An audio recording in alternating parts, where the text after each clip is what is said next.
대학의 친구에게 들은 이야기다.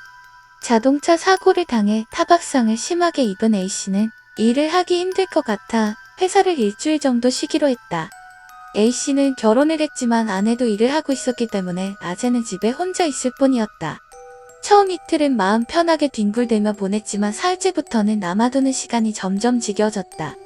어딘가에 놀러가려 해도 몸이 불편해서 나갈 수도 없어 집안에 꼼짝없이 있을 수밖에 없었다.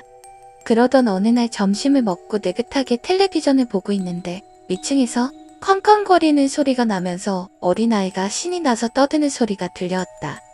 A씨는 학교가 쉬는 날인가 하면서 생각하고 그리 신경 쓰지 않고 넘겼다고 한다. 그리고 다음 날도 정오쯤에 어린아이 목소리가 들려왔다. 아무래도 위층에는 어린아이가 2명 있는 것 같다.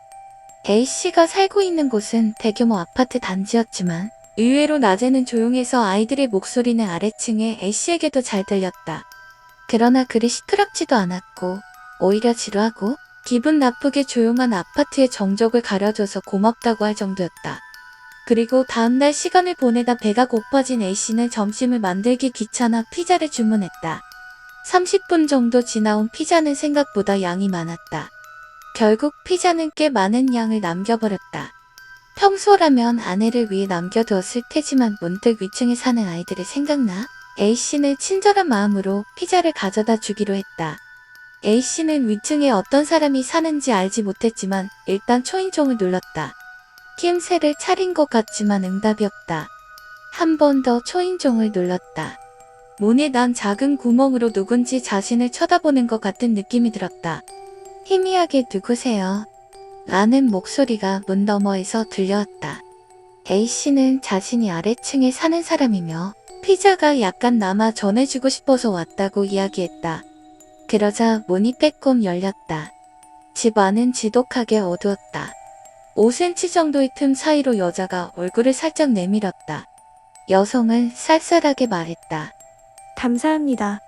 그렇지만 필요하지 않습니다. 어둑어둑해서 얼굴의 표정이 잘 보이지 않는다. A씨는 자신이 결코 어울리지 않는 곳에 와 있다는 것을 실감했지만 한 번 더 이유를 이야기하고 아이들에게 전해달라고 부탁했다. 문 틈새로부터 뜨뜻미지근한 공기가 흘러온다. 이상한 냄새가 난다.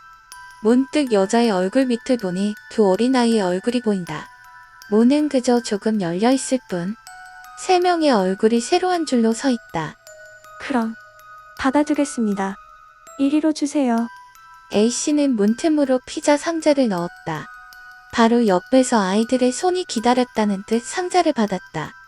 3개의 얼굴은 문틈으로 A씨를 쳐다보고 있다. 고마워. 희미하게 목소리가 들려왔다. A씨는 허둥지둥 집으로 돌아갔다. 볼 게 있다. 무엇인지 알 수 없는 위화감이 머리 한 구석에 떠돌아다닌다. 어린아이의 얼굴이 뇌리 박혀있다. 얼굴, 등이 떨려오기 시작했다. 걸음이 빨라진다. 한시라도 빨리 저 집에서 멀어지고 싶었다. 엘리베이터가 오지 않는다.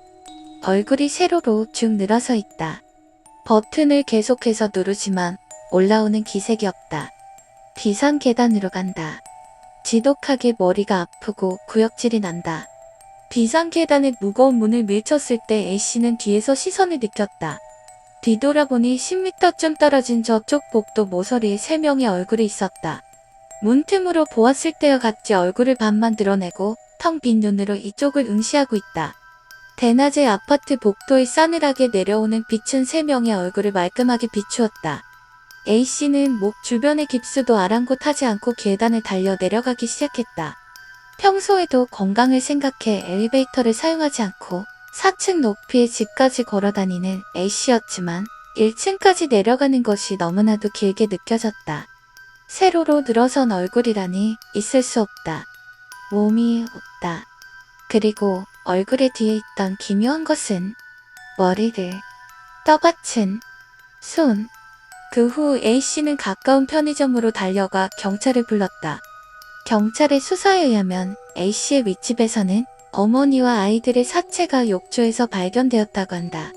사체에는 목이 없었다. 목이 잘려나간 지는 3일 정도 지났었다고 한다. 그날부로 그 집의 남편이 지명수배되었고 드디어 같은 건물 안에 숨어있던 그를 찾아냈다. 어머니와 아이들의 목도 그가 가지고 있었다. 남자가 발견된 곳은 그의 집이 아니었다. 경찰이 핏자국을 따라 그가 숨은 곳을 찾아낸 것이다. 경찰에 의하면 그는 A씨의 집에 있는 벽장 안에 숨을 죽이고 숨어 있었다고 한다.